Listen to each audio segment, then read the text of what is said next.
YouTube routers reads நடத்தும் சிறப்பு கலந்துரையாடல்.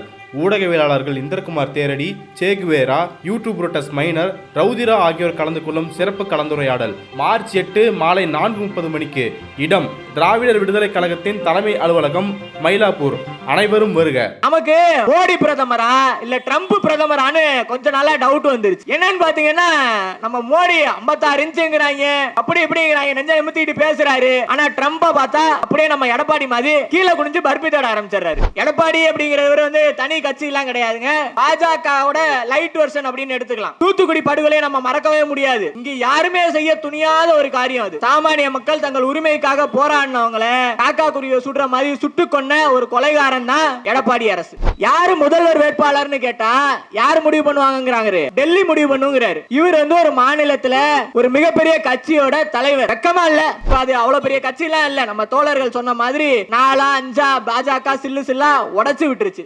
அமித்ஷாவோட காலில் பர்பி தேடிக்கிட்டு எப்படி சசிகலா காலில் பர்பி தேடிக்கிட்டு இருந்தாரோ அது மாதிரி இப்ப வந்து அடுத்து யார் காலில் பிடிக்கலாம் அப்படிங்கிற ஒரு இதுல போய் இப்ப பிஜேபி கால பிடிச்சிருக்காரு. திமுக அரசு சரியில்லை அப்படின்னு சொல்லுவாங்க. சரி, சரியில்லைன்னு வச்சுக்குவோம். திமுக ஆட்சி சரியில்லை உங்க பாணியிலே வச்சுக்குவோம். திமுக ஆட்சியோட எந்த திட்டம் சரியில்லை, எதை எதிர்த்து நீங்க குரல் கொடுத்தீங்க, எதை எதிர்த்து போராடினீங்க? ஒண்ணும் கிடையாது. நீங்க பாஜக அரசோட அதிகபட்ச போராட்டம் எங்கன்னு பாத்தீங்கன்னா வடகல தென்கல சண்டையா இருக்கும். எதுக்கு அடிச்சுக்கிறாங்கன்னு கேட்டா, சாமிக்கு சாத்தின வடைய வந்து யார் சாப்பிடுறதுன்னு அடிச்சுக்குவானுங்க. இல்ல எனக்கு வந்து திமுக பிடிக்காதுப்பா, நீங்க பேசுற எதையுமே நான் கேட்க மாட்டேன் அப்படின்னு நீங்க சொன்னீங்கனாலும் யாரு வரணும் அப்படிங்கறத தாண்டி யாரு வரக்கூடாதுங்கிற ஒரு தெளிவு உங்களுக்கு தேவை. அதுக்காக தான் இவ்வளவு நேரம் யார் என்ன பண்ணாங்க, பாஜக என்ன பண்ணுச்சு, என்ன பண்ண திட்டம் போட்டிருக்கு அப்படிங்கறதெல்லாம் தொண்டைகிலேயே கத்திக்கிட்டு இருக்கோம். இப்ப தோழர்கள் பாடி முடிச்சாங்க, வேண்டாம் வேண்டாம் இந்து ராஷ்டிரம், வேண்டும் வேண்டும் ஜனநாயகம் அப்படின்னு. வருமா வராதான்னு இருக்க அந்த ஜனநாயகம் இல்ல, இது உண்மையான ஜனநாயகம். ஏன் இந்த ஜனநாயகம் பத்தி பேச வேண்டியதா இருக்கு அப்படின்னு கேட்டீங்கன்னா, தமிழ்நாடு அப்படிங்கிறது மத நல்லிணக்கத்துக்கு பெயர் போன ஒரு மாநிலம். இங்க வந்து நீங்க ஒரு தெருவில் வந்தீங்கன்னா, நேரா வந்தீங்கன்னா ஒரு தர்கா இருக்கும், ஒரு சர்ச் இருக்கும், ஒரு கோவில் இருக்கும், எல்லாம் பக்கத்துல இருக்கும். அவங்கவுங்க சாமியை கும்பிட்டு போவாங்க. இங்க எளிய மக்களுக்கு எப்போதுமே இந்த கடவுள் நம்பிக்கை அப்படிங்கிறதெல்லாம், இப்ப நாங்க கருப்பு சட்டக்காரங்க வெளிப்படையா கடவுள் இல்லைன்னு சொல்றோம்னா, அவங்களுக்கு கடவுள் ஏதோ ஒன்று போற போக்கில் அப்படியே பார்த்துட்டு போற ஒரு விஷயமா தான் இருக்கும். அவங்களுக்கு அன்றாடம் பொழைக்கிறதுக்கு, வேலைக்கு போறதுக்கு அதுக்கே நேரம் சரியா இருக்கும். அப்படி இருக்கிறவங்க கிட்ட மத கலவரத்தை தூண்டுற வேலையை இங்கே பாஜக செய்ய திட்டமிட்டு இருக்கு. அதுக்கான வேலையையும் துவங்கிடுச்சு. நம்ம இப்ப பார்த்துக்கிட்டு இருக்கோம். இப்ப தோழர்கள் கூட பாட்டெல்லாம் பாடினாங்க திருப்பரங்குன்றம் பத்திலாம். அமைதியாக இருந்த மத நல்லிணக்கத்திற்கு ஒரு அடிப்படையான உதாரணமாக சொல்லக்கூடிய ஒரு இடமாக திருப்பரங்குன்றம் இருந்துச்சு. அந்த இடத்துல பாரத் மாதா கி ஜெயங்கிறான். அது என்ன வார்த்தை? நமக்கு ஏதாவது அந்த மொழியாவது புரியுதா நமக்கு? பாரத் மாதா கி ஜெயக்கும் அந்த கோவிலுக்கு என்னடா சம்பந்தம்? நம்ம அதைத்தான் கேட்கிறோம். அப்ப அமைதியாக 2 சமூக மக்கள் இருக்கிற இடத்துல இந்த கலவரம் பண்றது யாருன்னு பாத்தீங்கன்னா அந்த ஊர் மக்கள் கிடையாது. திருப்பரங்குன்றம் ஃபைல்ஸ்னு நம்ம தோழர்கள் யூடியூப்ல ஒரு டாக்குமெண்ட்ரியே விட்டுருக்காங்க. நிறைய தோழர்கள் பார்த்துக்கிட்டு இருக்கீங்க. திருப்பரங்குன்றம் ஃபைல்ஸ்னு இருக்கு யூடியூப்ல பார்த்து போய் பார்த்தீங்கன்னா, அவ்வளவு உணர்ச்சி பெருக்கா அந்த ஆவணப்படத்தை எடுத்திருக்காங்க. இந்துக்களும் இஸ்லாமியர்களும் தமிழ்நாட்டில் எப்படி ஒற்றுமையா இருக்கிறாங்க அப்படிங்கிறத அவ்வளவு அருமையா சொல்லியிருக்காங்க. சிக்கந்தர் தர்கான்னு சொல்றாங்க இல்லையா, அந்த திருப்பரங்குன்றத்துல இப்ப பிரச்சனை நடந்துகிட்டு இருக்கு. அவர் பேர்லயே ஒரு கிராமமே இருக்கு. அந்த கிராமத்துல அங்க இருக்கக்கூடிய மக்கள் எந்த சமூகத்தை சேர்ந்தவங்களாக, எந்த சமயத்தை சார்ந்தவர்களா இருந்தாலும் மற்ற இடத்துக்கெல்லாம் போறதுக்கு முன்னாடி அந்த சிக்கந்தரை வந்து கும்பிட்டுட்டு போறாங்க. அவரை கும்பிட்டா நல்லது நடக்கும்னு நினைச்சிட்டு போறாங்க. இன்னொரு பக்கம் பாத்தீங்கன்னா, பிரமலை கல்லர்னு சொல்லக்கூடிய ஒரு சமூகத்தை சேர்ந்த மக்கள் வந்து அந்த சிக்கந்தர் கோயிலுக்கு காவலாளிகளா தலைமுறையா இருந்திருக்காங்க. அப்ப இங்க எல்லாருமே ஒற்றுமையாக, பண்பாடு அப்படிங்கிறது மதத்தை கடந்ததா இருக்கு. இங்க இப்ப இந்து முஸ்லீம் கிறிஸ்டியன் சொல்றதெல்லாம் ஒரு மதமா வந்து இங்க யாரும் பிரிஞ்சு இருக்கிறது இல்லை. அவன் பொழப்ப பாக்குறோம். இப்ப கடை வச்சிருக்காங்க, அந்த 2-3 பேர் கடை வச்சிருக்காங்கன்னா அவங்க பொழுதுக்கு இந்த மதத்தை பிடிச்சிக்கிட்டு சாதியை பிடிச்சிக்கிட்டு சுத்த போறது கிடையாது. அவங்க உழைச்சா காசு. இப்படி எளிய மக்கள் கிட்ட இருக்கிற அடிப்படை நம்பிக்கையை கலவரமாக மாத்துற வேலையை தான் பாஜக பண்ணிக்கிட்டு இருக்கு. பாஜக பண்றது மதவெறி அப்படிங்கறத தாண்டி அடிப்படைவாதம் என்னன்னா, அறிவில்லாம மக்களை ஆக்குறது, அறிவில்லாத செயலை செய்யறது, கேள்வி கேட்காம செயலை செய்ய சொல்றது. இங்க நடக்கிற போர் அப்படிங்கிறது அடிப்படைவாதத்துக்கும் ஜனநாயகத்துக்குமான ஒரு போர் அப்படின்னு தான் சொல்லணும். இப்போ நிறைய மக்கள் இப்போ பின்னாடிலாம் அக்காலாம் பூக்கடைலாம் வச்சுருக்காங்க, காலையிலேருந்து உழைக்கிறாங்க. இவங்களுக்கு காலையிலேருந்து உழைச்சி போய் ஒரு 2 ரூபாய்க்கு ஏதாவது ஒரு பொருள் வாங்குறாங்க, ஒரு தீப்பெட்டி வாங்குறாங்கன்னு வச்சுக்கோங்க, அதுக்கு வரி போடுறான், ஜிஎஸ்டி போடுறான், எல்லாத்துக்கும் ஜிஎஸ்டி போடுறான். அப்போ நம்ம வந்து நம்ம கடமையை செய்கிறோம், சரியாக வரி கட்டுறோம், இந்த நாட்டுக்கு சரியாக வரி கட்டுறோம். அவன் அதை திருப்பி நமக்கு கொடுக்குறானா அப்படின்னு கேட்டிங்கன்னா கொடுக்கறது கிடையாது. எவ்வளோ கொடுக்குறான்? அடிக்கடி இந்த நாடாளுமன்றத்தில் அவையில் வாசிக்கிறப்பெல்லாம் சொல்கிறாங்களே, நம்ம 1 ரூபா தமிழ்நாட்டிலேருந்து கொடுத்தா 29 காசு கொடுக்குறான். எல்லாம் நம்ம காசு. நீங்கள் ஒவ்வொரு பொருள் வாங்குறதுலேயும் நம்ம வரி கட்டுறோம். அந்த வரியை பாஜக என்ன பண்ணுது? வாங்கி சட்டப்பையில போட்டுக்கிட்டு நம்ம மக்கள் இங்கே கல்விக்காக கேட்குறோம், நம்ம குடிநீருக்காக கேட்குறோம், நம்ம அடிப்படை தேவைக்காக கேட்குறோம், நீ புதிய கல்விக் கொள்கையை ஏற்றுக்கன்னு சொல்கிறான். அதை ஏற்றுக்கிட்டாதான் காசு தருவேங்கிறான். யார் காசுடா அது அப்படின்னு கேட்டால் அது நம்ம காசு. 1 ரூபா 2 ரூபா இல்லைங்க மக்களே, நல்லா கேட்டுங்க, 5000 கோடி.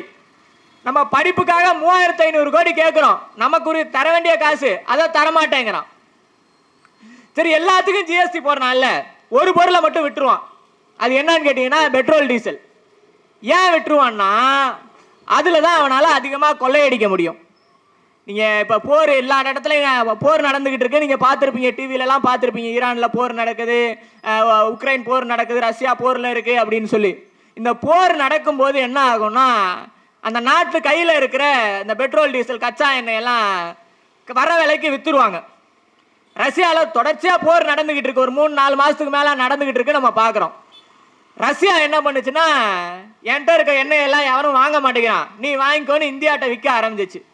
நீங்கள் சொன்னால் நீங்கள் நம்புவீங்களா நம்பலையான்னு தெரியல, நீங்கள் போய் பார்க்கலாம்.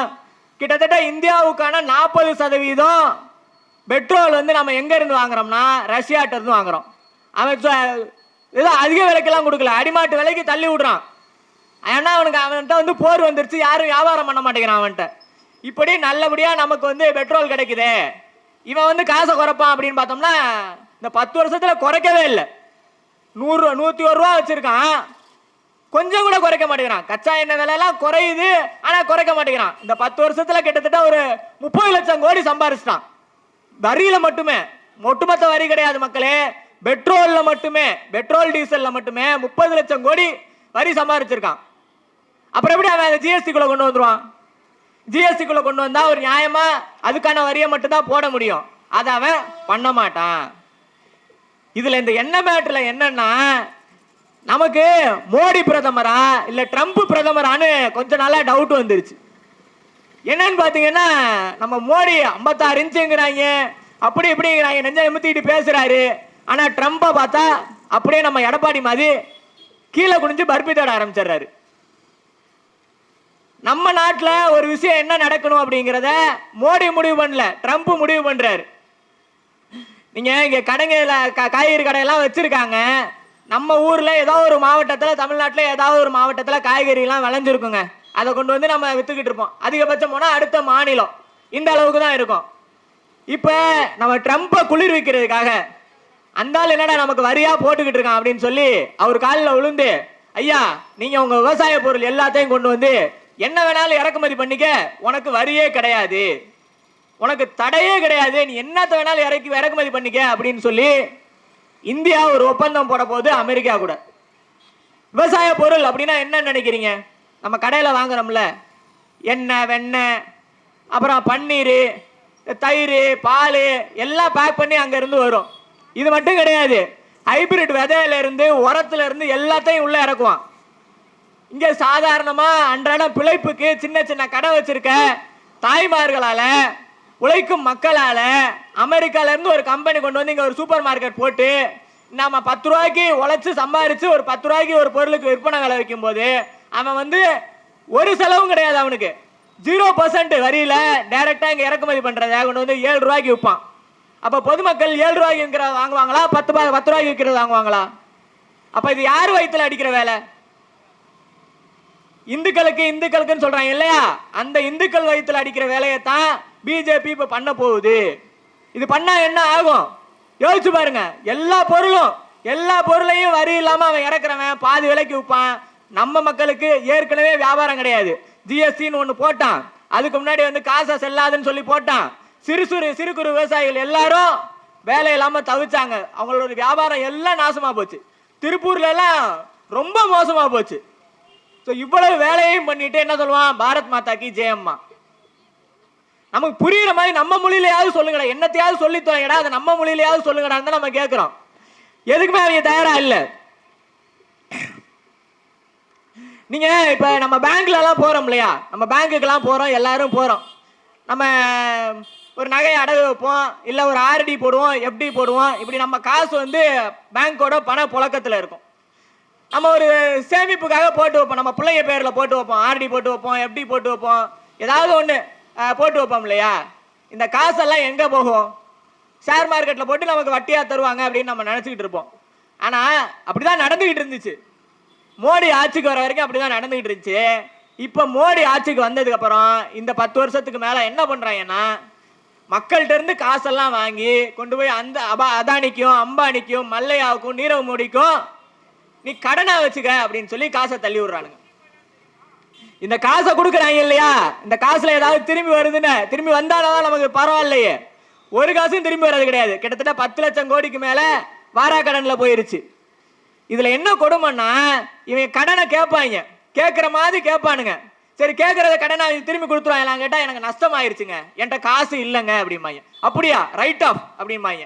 ரைட் ஆஃப்னா என்னங்க?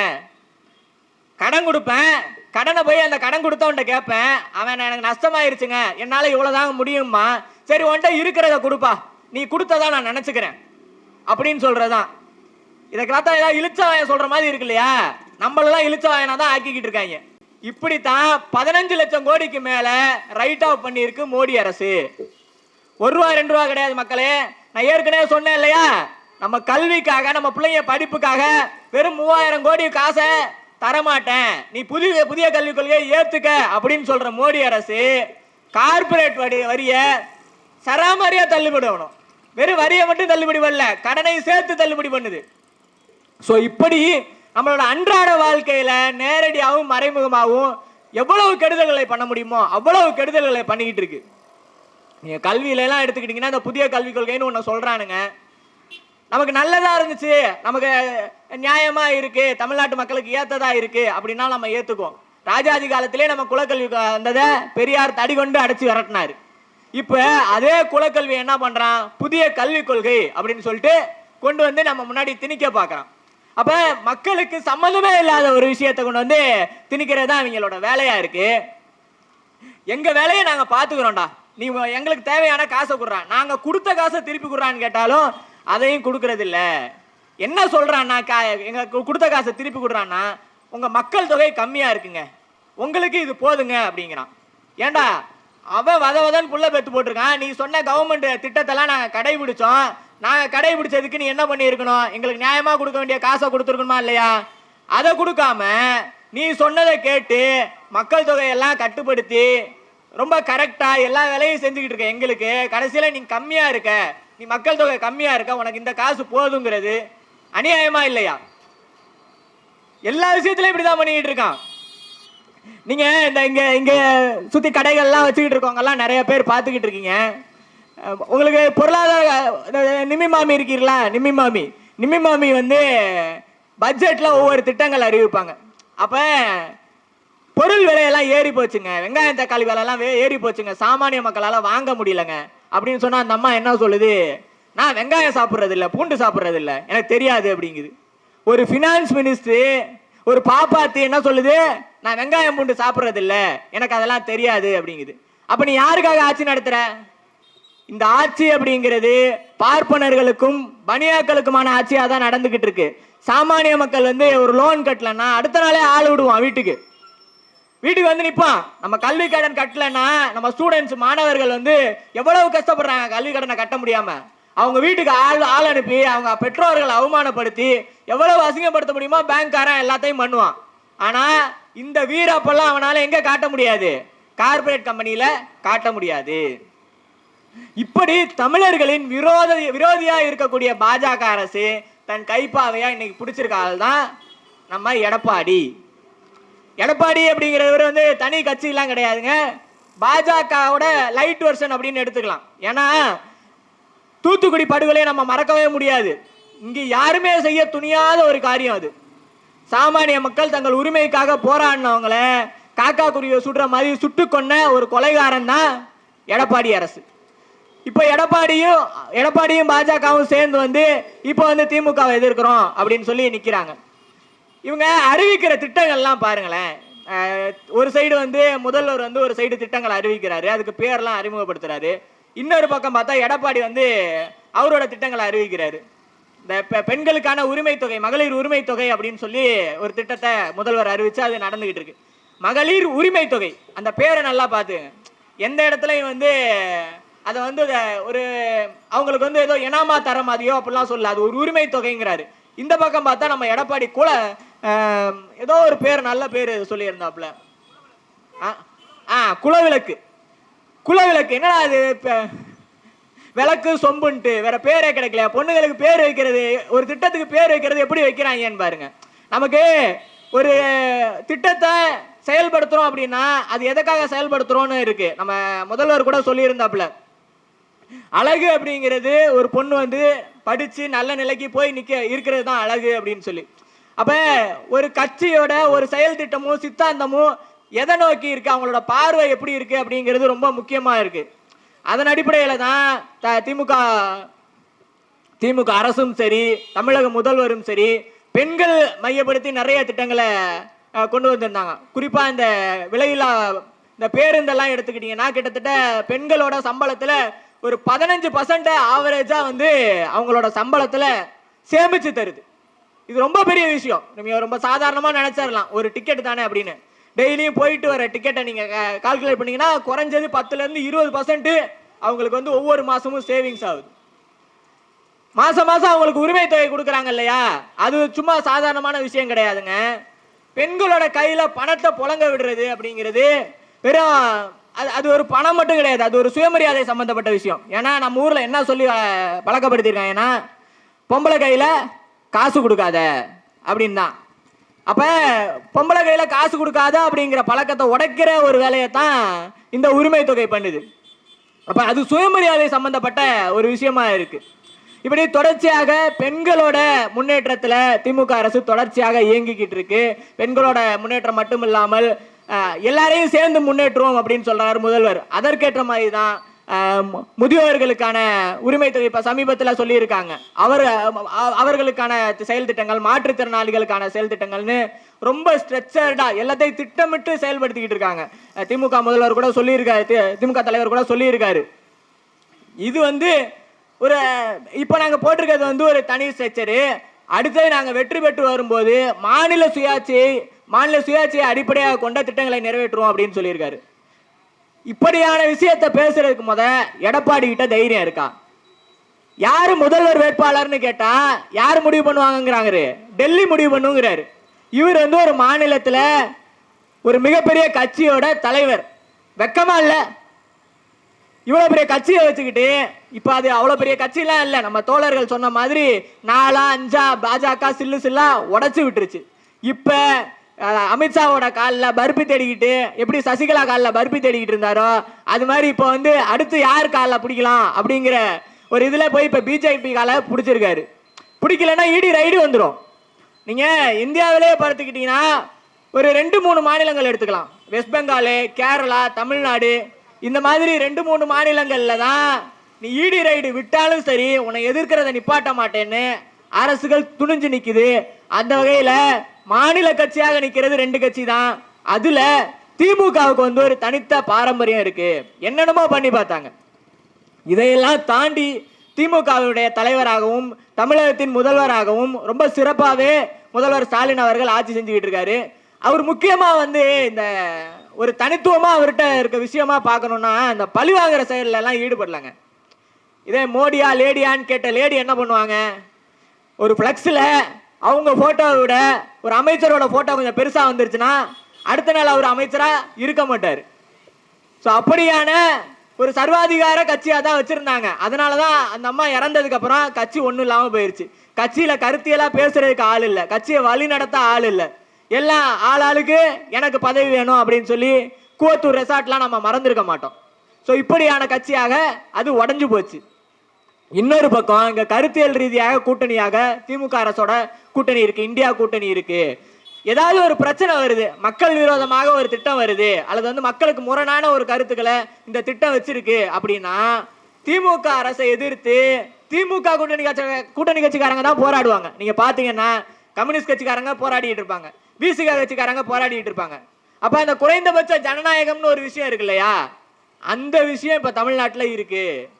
நீங்க அதிமுக பீரியட்ல நம்மளாம் கூட்டம் போடுவோம், பர்மிஷன் கொடுக்க மாட்டாங்க, அவ்வளோ ரெஸ்ட்ரிக்ட் பண்ணுவாங்க. ஸோ இதையெல்லாம் தாண்டி தான் நம்ம அவங்கள எதிர்த்து வேலை செய்ய வேண்டியதாக இருந்துச்சு. நீங்கள் இன்னைக்கு திமுக கூட்டணி கட்சிகள் மட்டும் போராடாது. நீங்கள் புதிய தொழிற்சாலை சட்டம்னு ஒன்று கொண்டு வந்தாங்க, அதை எதிர்த்து யார் போராடினாங்கன்னா திமுகவோட தொழிற்சங்கமே போராடினுச்சு. அப்போ அந்த அளவு ஜனநாயகத்துவம் வந்து இங்கே இருக்கு. முதல்வர் ஸ்டாலின் அவர்கள்ட்ட அந்த ஜனநாயகத்துவம் ரொம்ப அதிகமாகவே இருக்கு அப்படின்னு சொல்லலாம். இந்த பழிவாங்குற நடவடிக்கைகள் கிடையாது, ஏற்கனவே இருந்த பேரை மாத்துறது கிடையாது, தலைமைச் செயலகத்துக்காக ஒரு கட்டடம் கட்டினா அதை வந்து மருத்துவமனையாக மாற்றுற வேலையெல்லாம் கிடையாது. ரொம்ப ரொம்ப ப்ராக்டிக்கலாக ஒரு விஷயத்தை எப்படி அணுகணுமோ அப்படி அணுகிக்கிட்டு இருக்காங்க. அப்படியான அரசு இன்னும் 5 வருடங்கள் தொடர வேண்டும் அப்படிங்கிறது விருப்பம்லாம் கிடையாது, நம்மளோட தேவை. ஏன்னா இன்னைக்கு பாஜக அரசு ஒவ்வொரு மாநிலத்திலையும் என்னென்ன செஞ்சுக்கிட்டு இருக்கு அப்படிங்கிறத பார்க்குறோம். பீகாரில் உடைச்சான், ஒவ்வொரு மாநிலத்திலையும் உடைச்சு சுக்குநூறா பண்ணுறான். மாநில கட்சிகளை உடைச்சிட்டு என்ன பண்ணுவான், அதில் ஒரு பகுதியை இவன் அப்படியே ஆக்குபை பண்ணிக்குவான். இப்படியான சூழ்நிலையில் நம்மளுடைய பாதுகாப்பு ரொம்ப முக்கியமா இருக்கு. ரொம்ப சாதாரணமாக இங்க மேடை போட்டு பேச முடியுது, மக்கள் நின்று வேடிக்கை பார்க்க முடியுது, இப்படிங்கிற ஒரு சூழல் இருக்கு இல்லையா. இது வந்து பாஜக அரசு வந்தா, அதிமுக அரசெல்லாம் கிடையாது, அது பாஜக அரசு தான். பாஜக அரசு ஆட்சிக்கு வந்தால் இந்த ஜனநாயகம் இருக்காது. ரொம்ப ஈஸியா ஒரு மத கலவரத்தை உண்டு பண்ணிட்டு போயிடுவான். திருப்பரங்குன்றத்துல இன்னைக்கு நேற்று தொடங்குச்சா அந்த பிரச்சனை. பாபர் மசூதி இடிச்ச 94லயே ராமகோபாலன் ஒரு இந்து முன்னணிக்காரன் இருந்தான், ஒரு கலவன். அவன் அப்பயே திருப்பரங்குன்றம் பக்கத்துல மீட்டிங் போட்டு அடுத்த பாபர் மசூதியை இதை ஆக்குவோம் அப்படின்னு சொல்லி கங்கணம் கட்டினான். 2025ல் இவங்க மீட்டிங் போட்டாங்க, யாரு, முருகன் மாநாடுன்னு ஒன்று போட்டாங்க. அதுல சொல்றாங்க தீபத்தூண்ல நாங்க தீபம் ஏத்துவோம் அப்படின்னு சொல்லி. அப்ப இவங்களோட எண்ணம் வந்து ரொம்ப சாதாரணமா எல்லா மக்களையும் ஒன்று சேர்க்கணும், அல்லது வந்து இவங்க சொல்ற மாதிரி இந்துக்களுக்காக போராடணும் அப்படிங்கிறதெல்லாம் கிடையாது. நம்ம தோழர்கள் சொன்ன மாதிரி இவங்க 97% இந்துக்களுக்காக எப்போதுமே நின்னது கிடையாது.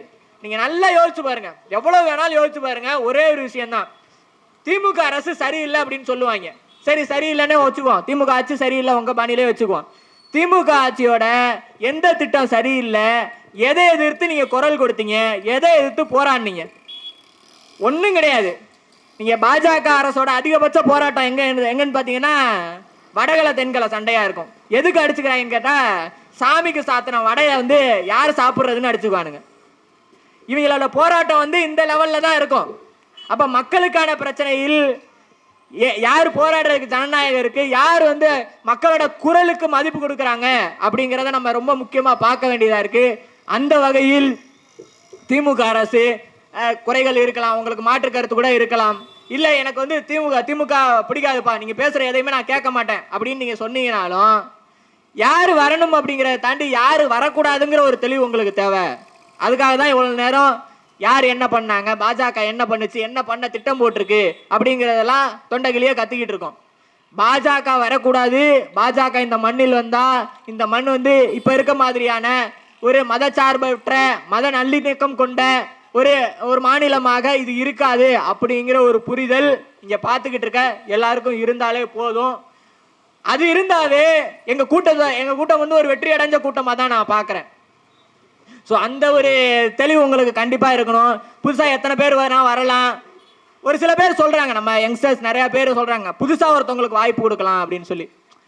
எப்போதுமே ஒரே விஷயம் தான், நீங்க வந்து இவங்க என்ன திட்டம் வச்சிருக்காங்க, தமிழ்நாட்டில் எப்படி வளர்ச்சி பாதையை கொண்டு போவாங்க, என்ன கருத்தியல் ரீதியாக ஸ்ட்ராங்கா இருக்காங்க, என்ன ஐடியாலஜி இருக்கு அப்படிங்கிறத கேட்டு அது உங்களுக்கு சரியா இருந்துச்சுன்னா அதுக்கு ஓட்டு போடலாம். புதுசா வர்றதெல்லாம் காரணம் கிடையாது. ஏன்னா போன முறை கடந்த எலெக்ஷன்ல நிறைய புதிய கட்சிகள் வந்துச்சு, அவங்களாம் இருந்த இடமே தெரியாம போயிட்டாங்க, இல்லைன்னா ஏதாவது ஒரு கட்சியோட சேர்ந்துட்டாங்க.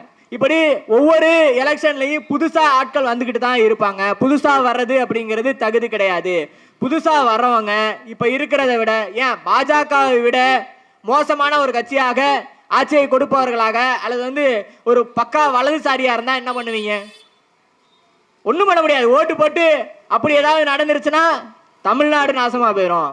இங்க இருக்கக்கூடிய எளிய மக்கள் என்ன பண்ணுவாங்க, அவங்களோட நிலைமை என்ன ஆகும், அப்படி எல்லாத்தையும் சிந்திக்க வேண்டிய கட்டாயம் வந்து இளைஞர்களுக்கு இருக்கு. அதனால வந்து ஓட்டு போடுறதுக்கு முன்னாடி சரி நான் வந்து இவரோட ரசிகரா இருக்கேன், அல்லது வந்து இவர் புதுசா வந்திருக்காரு, அல்லது ஒரு மாற்றம் தேவை அப்படிங்கிறதெல்லாம் வந்து ஒருத்தர் முதல்வர் ஆகிறதுக்கோ ஒரு கட்சி வெற்றி பெறுவதற்கோ தகுதி கிடையாது அப்படிங்கிறத புரிஞ்சுக்கணும். தமிழ்நாடு தொடர்ச்சியாக மதச்சார்பின்மையோடு கடைபிடிக்கிறதுக்கு திமுக அரசு தொடரணும். எங்களுடைய இந்த தெருமுனை கூட்டம் அப்படிங்கிறது தொடர்ச்சியாக நடந்துகிட்டு இருக்கு. இது 10வது கூட்டம். இன்னும் தொடர்ச்சியாக எலெக்ஷன் டேட் அறிவிக்கிற வரைக்கும் நாங்கள் பேசிக்கிட்டே தான் இருப்போம். ஏற்கனவே தோழர்கள் சொன்ன மாதிரி நாங்கள் அரசியல் கட்சி கிடையாது. இதை எல்லா கூட்டத்திலையும் சொல்ல வேண்டிய கடமை எங்களுக்கு இருக்கு. ஏன்னா வந்து ஏதாவது ஒரு அரசியல் கட்சின்னு நினச்சிக்குவாங்க. யாரோ ஒரு அரசியல் கட்சி மேடை போட்டு யாரையோ பேசுகிறாங்கப்பா அப்படின்னு நினச்சிக்குவாங்க. நாங்கள் அரசியல் கட்சி கிடையாது. தேர்தலில் பங்கு பெறாத அரசியல் இயக்கம் நாங்கள்.